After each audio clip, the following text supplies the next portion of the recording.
आखिरकार वह क्या वजह थे जिनके कारण रीवा रियासत कभी गुलाम नहीं हुआ। पिछले वीडियो में आप सभी लोगों ने इस बात को लेकर बहुत ज़्यादा कमेंट भी किया था और इस वीडियो में काफ़ी अच्छा रिस्पॉन्स भी मिला था, तो उसके लिए बहुत बहुत धन्यवाद। तो दोस्तों, वीडियो शुरू करने से पहले एगो वर्ल्ड को सब्सक्राइब जरूर कर लें।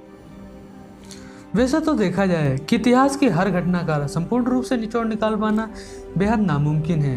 काफ़ी लोगों का मानना है कि जब पूरा भारत पर मुगलों की हुकूमत थी तो रीवा कहाँ से बच सकता था, और यही बात अंग्रेजों की हुकूमत को लेकर भी कहा जा रहा था। तो पहले बात कर लेते हैं मुगलों के शासनकाल की। अकबर और तानसेन का रीवा रियासत से गहरा नाता रहा है। मुगल सम्राट अकबर ने अपना बचपन रीवा रियासत के मुकुंदपुर गांव में ही बिताया था, तो तानसेन रीवा रियासत के राज दरबार की शान थी।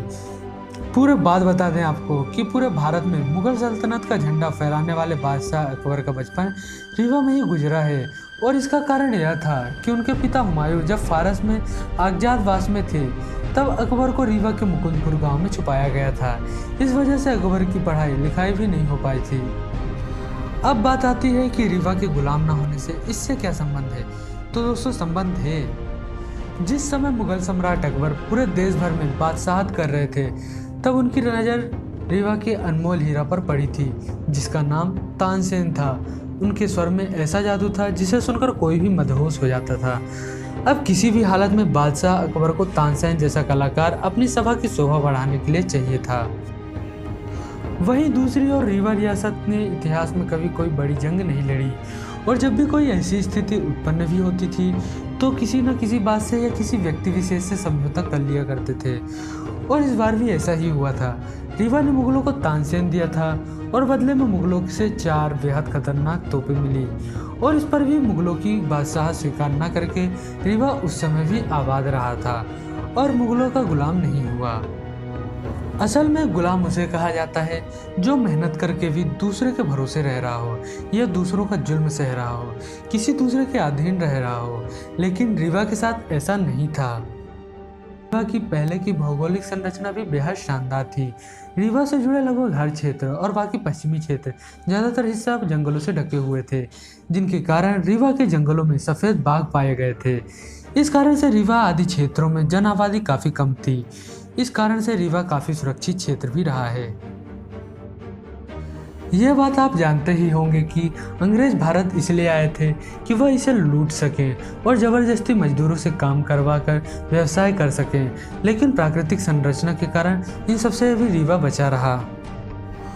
और उस समय के राजाओं ने अपने और अपनी प्रजा को हर खतरे से बचने के लिए तलघर, सुरंग और गुफाओं का प्रयोग किया करते थे, जो ये सब चीज़ें आज भी रीवा रियासत में मौजूद है।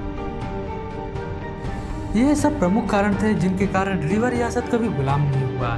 रीवा की ऐतिहासिक सुंदरता आज भी मौजूद है, जो कि अब वे पर्यटन स्थल में बदल चुके हैं। मध्य प्रदेश में स्थित रीवा कभी ब्रिटिश काल के दौरान एक बड़ी रियासत हुआ करता था और आज राज्य के सबसे प्रमुख शहरों में से गिना जाता है।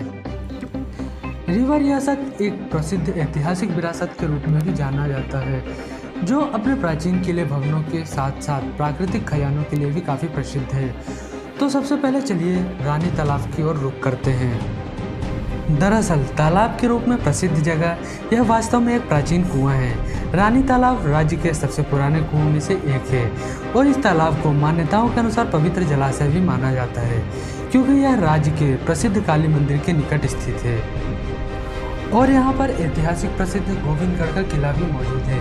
इसके बारे में कहा जाता है कि इस महल का निर्माण तत्कालीन राजाओं ने 1881 में किया था। महल के अलावा आप यहाँ के गोविंदगढ़ झील को भी देख सकते हैं, जिसके तट पर यहाँ पूरा महल खड़ा हुआ है।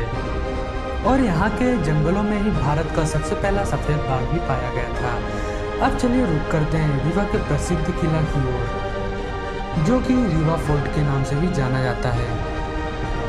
रीवा का किला मूल रूप से सबसे ज़्यादा प्रसिद्ध किलों में से एक है। रीवा फोर्ट राज्य में बेहतरीन किलों में से गिना जाता है और यह राज्य की सांस्कृतिक परंपराओं का एक गर्व प्रतीक है। यहीं पर मुगलों के द्वारा दी गई खतरनाक तोपें भी मौजूद हैं। रीवा रियासत की एक और सबसे खास चीज़ है पूर्वा जलप्रपात। यह जलप्रपात रीवा के सबसे खूबसूरत प्रपातों में से एक है। राज्य में 70 मीटर की ऊंचाई पर स्थित सबसे खूबसूरत झरनों में से गिना जाता है। रीवा में कुछ और भी जगह हैं जैसे वेंकट भवन, भैरव बाबा स्टेच्यू, बघेल म्यूजियम, चचाई जलप्रपात और क्योटी जलप्रपात, जो कि बेहद खूबसूरत हैं और रीवा के लिए बेहद अनमोल धरोहर भी है। तो दोस्तों, रीवा अगर नहीं गए हैं तो लाइव में एक बार रीवा ज़रूर विजिट कीजिएगा। और यह वीडियो कैसी लगी आप हमें कमेंट में ज़रूर बताना। वीडियो अच्छी लगी हो तो लाइक करना और शेयर भी कर देना। हो सके तो हमारे चैनल को सब्सक्राइब भी कर लेना।